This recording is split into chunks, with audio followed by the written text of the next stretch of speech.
gente bonita da primeira série do ensino médio, boa tarde. Que prazer que é poder estar com vocês agora, abrindo assim com muita satisfação e dando as boas-vindas ao segundo semestre, né, ao terceiro bimestre, em que é um momento especial, porque é um momento em que aos pouquinhos a gente vai retomando, né, as aulas presenciais, a gente vai então se reencontrando com os nossos colegas, professores. Então, é com satisfação que a gente saúda esse terceiro bimestre e que alegria poder estar de volta com vocês.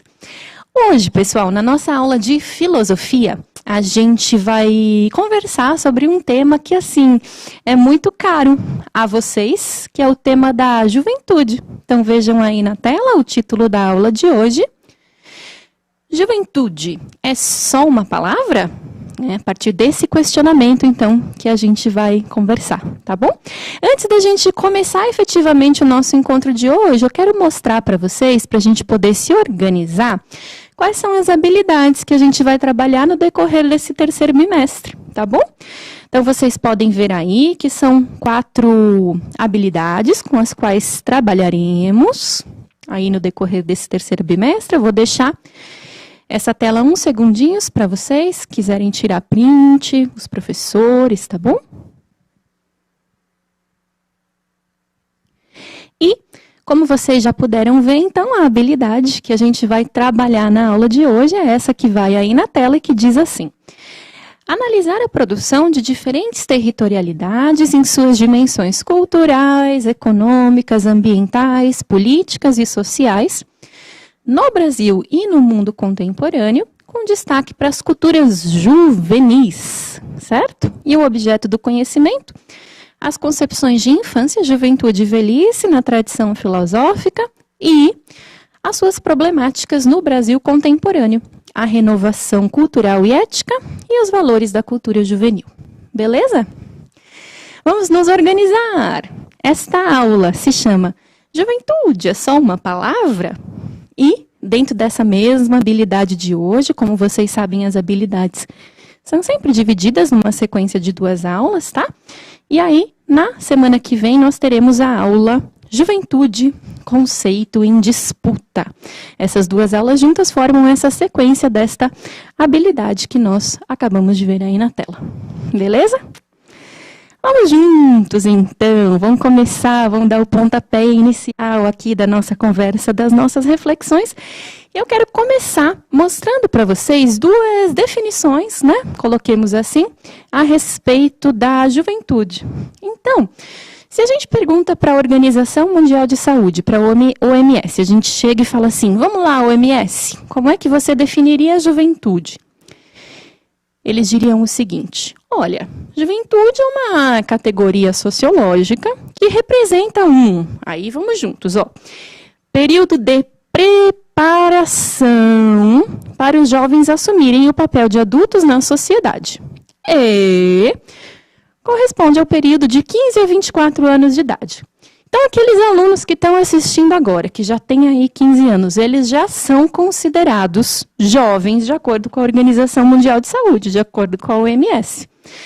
Interessante essa perspectiva da OMS, né, da juventude como um período de preparação, para que depois dos 24 anos a pessoa, o indivíduo, assuma, então, esse papel de adulto na sociedade, né?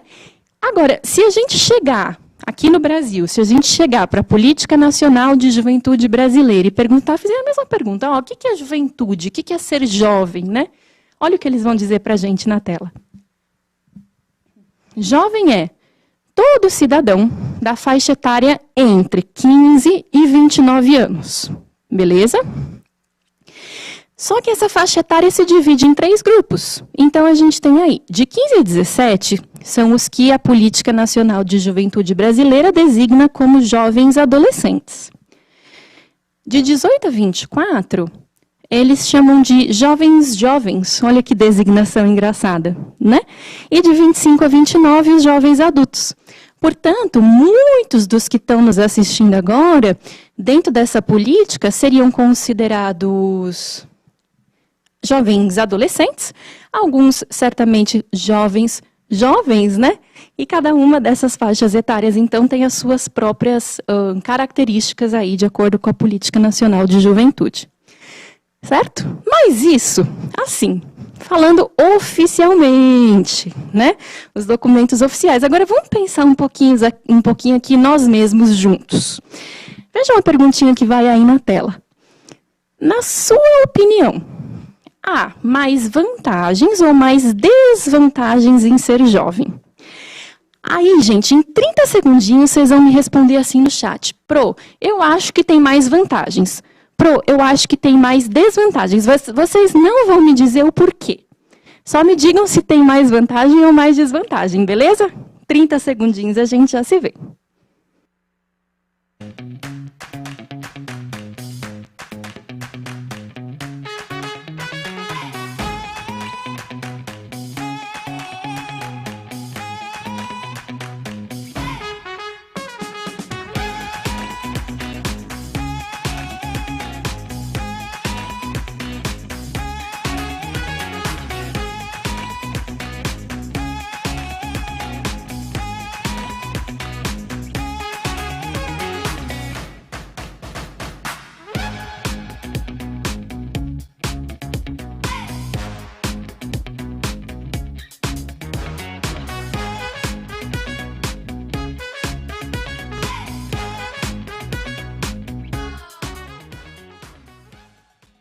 Gente, eu achei interessante como que vocês ficaram divididos aqui no chat, né?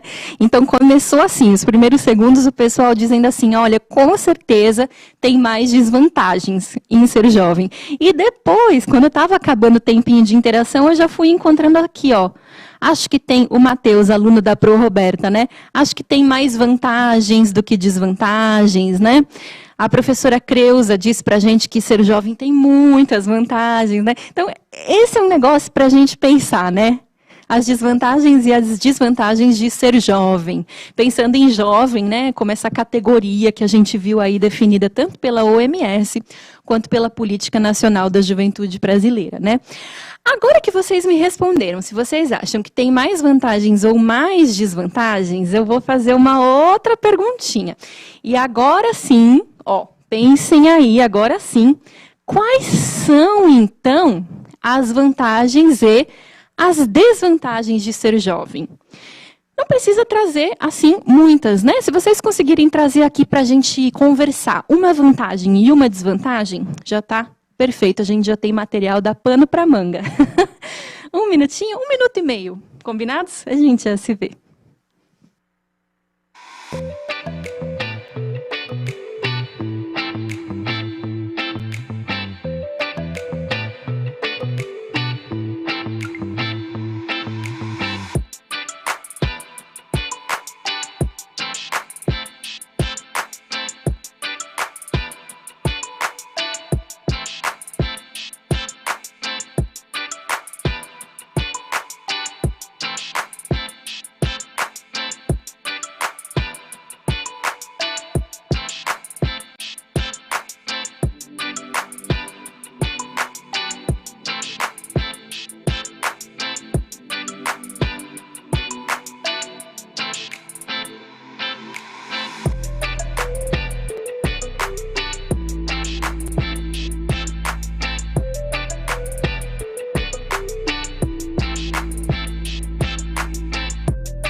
Eita, quanta coisa interessante que a gente recebeu aqui no chat. Começou lá atrás com a Tainara, que é aluna do professor Marcos Aurélio.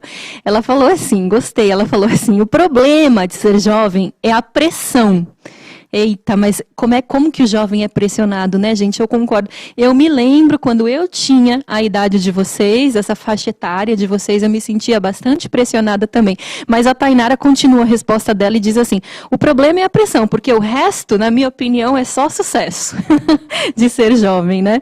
E alguns de vocês concordam, me parece, com a Tainara, né? Porque, veja só, o professor Alexander disse que é uma característica do ser jovem é ter a força, né, mais força física, mais vigor, mais disposição, como lembrou o professor Leonildo, ter disposição, ganas para fazer as coisas, muito embora essa não seja uma característica propriamente da juventude, mas certamente a gente pode pensar os jovens como bastante vigorosos, dispostos, né, em algum sentido. A Kemily, ela diz o seguinte, é o momento de aprender a conviver em sociedade. Esse é bom, esse momento, né, Kemily, aluna da professora Kátia, esse momento é a nossa vida toda, e quantos desafios a gente vai encontrando relativos à convivência e a gente vai aprendendo, não é verdade? Então, assim, ó, pessoal, eu percebi aqui pelo chat que vocês ficaram, assim, bem divididos, né? Tem vantagens, mas tem desvantagens também, né? Então, a juventude, como outras faixas etárias, é um período que, se bem não é um mar de rosas, tem as suas dificuldades, tem as suas limitações, né? Por outro lado, também não é uma completa tragédia, né? Tem muitas vantagens também, tem muitos prazeres e muitas coisas boas inerentes à própria juventude, né? Já que a gente está falando dos prazeres, das delícias, das características, né, da juventude, eu queria perguntar para vocês, aí vocês vão ter que ser rapidez aqui no chat. Me contem uma coisa, pessoal. Vocês já ouviram falar de um livro, depois foi transformado em filme, né, mas originalmente é um livro que se chama, O Retrato de Dorian Gray. Foi escrito por um autor inglês chamado Oscar Wilde. Deixa eu ver se vocês já estão pondo aqui. O Retrato de Dorian Gray. Me digam aqui. O professor Alexander já ouviu falar, o professor Denis também. Legal.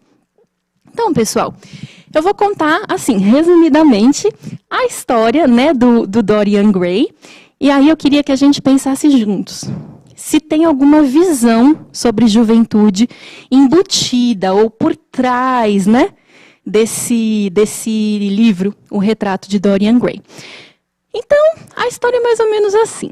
Havia um jovem inglês, né, que era um jovem assim, que ele tinha uma condição social mais vulnerável, né, ele não era um rico, né, ele não tinha status, enfim, só que ocorreu aí uma mudança na vida dele, porque da noite para o dia ele recebe um valor, uma herança, e da noite para o dia ele se vê assim, ricaço. Ele recebeu tanto dinheiro que ele nem sabe o que fazer com aquilo, né? E esse Dorian Gray, depois que ele recebeu esse dinheiro, ele começou a passear muito, viajar muito. Ele andava pelas ruas de Londres, passeando, gastando, né? E ele tinha uma característica muito marcante, que era a seguinte, ele era considerado muito belo. Para vocês terem uma ideia de como ele era belo, o Oscar Wilde, ele descreve assim, o Dorian Gray. Ele diz assim, Dorian Gray era maravilhosamente belo, com seus lábios rubros, finamente traçados, seus olhos francos azuis, sua cabeleira crespa. Ali estava todo o candor da juventude, unido à pureza ardente da adolescência. Daí, por essa descrição, a gente percebe, então, que o Dorian Gray, ele era um jovem, não é? Ele era um adolescente, que ele era muito belo. E que grande parte da beleza do Dorian Gray se devia ao fato dele ser jovem, não é? Segundo o Oscar Wilde conta pra gente. E um certo dia, o Dorian Gray estava andando pelas ruas lá de Londres, e aí um homem olha para ele, era um pintor chamado Basílio. Ele olha para aquele Dorian Gray e ele fala assim, nossa, eu nunca vi uma pessoa tão linda em toda a minha vida. Ele se aproxima do Dorian Gray e ele fala assim, a sua beleza é uma coisa estonteante, é uma coisa de outro mundo, eu mal posso acreditar que existe um ser humano tão bonito. Olha, eu sou pintor, você aceitaria posar para mim? Para eu fazer um retrato seu e a sua beleza ficar eternizada? Ah, mas o Dorian Gray nem pensa duas vezes, né? Ele está tão lisonjeado com aqueles elogios todos, ele acabou de ficar rico, ele está se achando no topo do mundo. Ele aceita, né? E aí eles já marcam para breve, então, essa sessão em que ele vai posar, né, para o pintor Basílio. E quando ele chega no estúdio do pintor Basílio, ele encontra lá não só o pintor, como um amigo também do pintor, que se chama Henry, e que ele fala assim: ai, Dorian Gray, você me desculpa por ter vindo aqui na sua sessão de pintura, mas assim, o meu amigo Basílio me falou tanto de você, eu não podia deixar de presenciar tamanha beleza. E agora eu vejo que meu amigo não exagerou em nada, porque você realmente é um ser de uma beleza assim, inexplicável. Né? E aí o que o Basílio faz? Ele põe o Dorian Gray ali na posição, ele fica posando, né, para o seu retrato. Basílio pinta o retrato de Dorian Gray, que fica tão lindo quanto o próprio Dorian Gray. Quando Basílio termina de pintar o retrato, Dorian Gray olha para aquilo e fala assim: nossa, que retrato lindo. E como eu sou lindo também, porque o retrato, no fundo, sou eu, né? Ai, como é bom ser assim belo, como é bom ser assim jovem, que bom seria, olha, eu daria minha alma para ficar sempre jovem, sempre bonito. O que o Dorian Gray não sabe é que naquele momento tinha algum ser sobrenatural ouvindo tudo aquilo. E aquele ser sobrenatural resolve atender ao pedido de Dorian Gray, de tal forma que ele diz o seguinte: Dorian Gray, se você guardar esse retrato lá no porão da sua casa, eu vou atender o seu pedido e você vai ficar lindo, jovem, belo, para sempre. Ah, Dorian Gray aceita. Ele chega em casa, ele esconde o retrato lá no porão. E, gente, agora que ele sabe que ele vai ser lindo, jovem, belo, para sempre, aí ele começa, olha, a vida dele vira assim, ele perde o rumo completamente, ele se afoga em bebidas, ele usa substâncias ilícitas, ele leva uma vida completamente, né, desordenada. De uma tal forma que ele vai, se ele antes era um jovem amável, afável, meigo, de repente, agora que ele tem o poder de ser belo, jovem para sempre, ele se torna arrogante, ele se torna rude, ele afasta as pessoas de sua vida, ele se considera melhor do que todos os outros. E a personalidade dele, ao contrário da sua aparência externa, que é sempre bela, sempre jovem, ao contrário da sua aparência externa, a personalidade dele vai se enfeiando tanto, mas tanto, que o Oscar Wilde chega a escrever o seguinte, ó: a putrefação de um cadáver em um túmulo úmido não seria tão medonha quanto a personalidade de Dorian Gray se tornou após aquele momento, aquele pacto que ele faz, em que ele se torna belo, jovem para sempre, mas sua alma, sua personalidade vão se enfeiando. Chega um momento em que o Dorian Gray não aguenta mais quem ele se tornou. Ele abre aquele porão, ele começa a procurar, cadê aquele retrato maldito, cadê aquele quadro que trouxe desgraça para a minha vida?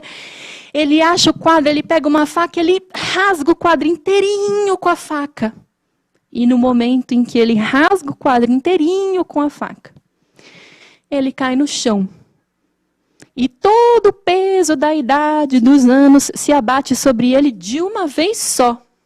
E ele se torna, então, fisicamente, aquele homem com todos aqueles anos que ele tinha na realidade, mas que tinham ficado impedidos de aparecer por conta do pacto que Dorian Gray havia feito.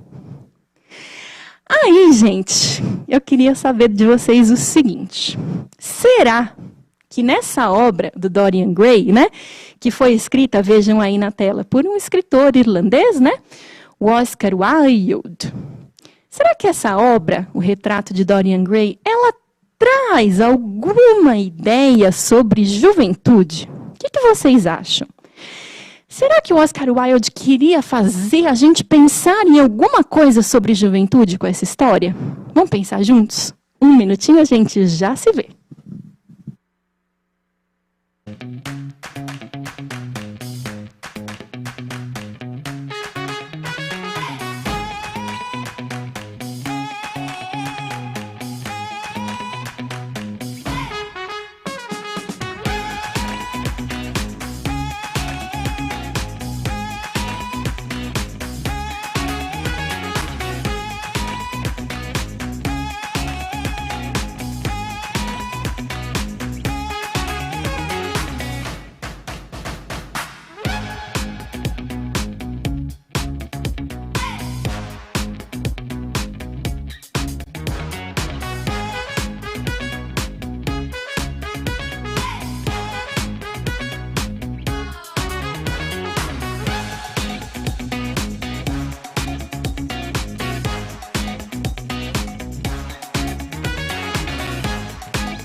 Então, pessoal, quando a gente se pergunta assim, né, será que a história de Oscar Wilde, né, sob a forma ali do Dorian Gray, será que faz a gente pensar em alguma coisa sobre juventude? E vocês trouxeram aqui no chat uma coisa super interessante, que é o seguinte: certamente a juventude não é um valor em si. Ela não é propriamente boa e nem propriamente má. A juventude é um momento da vida que não basta por si só para ser boa, né? Mas que tem a ver com aproveitar também este momento da vida que é pujante, né? De oportunidades, de possibilidades, de vivências para aprender, para refletir, para questionar valores, práticas, costumes, e que tem a ver também com ir forjando um pouquinho quem a gente é. Então, o Oscar Wilde certamente está fazendo a gente pensar o seguinte: olha, a juventude por si só não basta, porque veja Dorian Gray, que era ali belo, jovem, mas que, puxa, não aproveitou da sua juventude para fazer reflexões, não aproveitou da sua juventude para forjar a sua personalidade, não aproveitou da sua juventude para amadurecer, para pensar, não é? Então não é um valor em si, mas depende da forma como cada um vive esse momento da vida. Tá certo? Aí, pessoal, a gente vai se encaminhando para o final do nosso encontro de hoje. Passou tão rápido, mas eu queria deixar para vocês algumas sugestões. Então, a gente tem aí, para pesquisar, para vocês que tiverem a possibilidade. Não sei se vocês já ouviram falar na lenda da pedra filosofal. É legal se vocês puderem pesquisar um pouquinho sobre isso, porque faz a gente pensar em como que, puxa vida, acho que o Dorian Gray não estava sozinho nessa de querer ser para sempre jovem não, hein? E aí a gente vai vendo como que ao longo da história da humanidade esse é um tema, a juventude, a eterna juventude é um tema que vai retornando sob diferentes facetas, tá bom? Na próxima aula, então, o que a gente vai conversar? Será que os entendimentos e concepções sobre ser jovem e sobre juventude, será que eles foram sempre os mesmos ou variaram ao longo da história? Fica aí esse questionamento, porque a gente vai conversar sobre ele, vamos tratar dele na próxima aula. E deixo também algumas sugestões para aqueles que quiserem se aprofundar no tema. Então, fica aí o livro do retrato de Dorian Gray, que está em domínio público, está aí o link. Um outro livro interessante para pensar a juventude, que é O Apanhador no Campo de Centeio, do Salinger. Um filme, Juventude Transviada. Tenho certeza que um monte de gente vai saber, vai lembrar. E uma entrevista, tá bom? Do Pierre Bourdieu, que é o que motivou, né, o nome da aula, em que ele defende a perspectiva de que juventude não é nada em si. É um conceito, é uma palavra, é uma forma de ver. Tá bom? Pessoal, eu agradeço de coração a participação, a contribuição, a generosidade de vocês de terem compartilhado o tempo comigo. A gente se encontra na semana que vem. Um beijão a todos. Cuidem-se muito.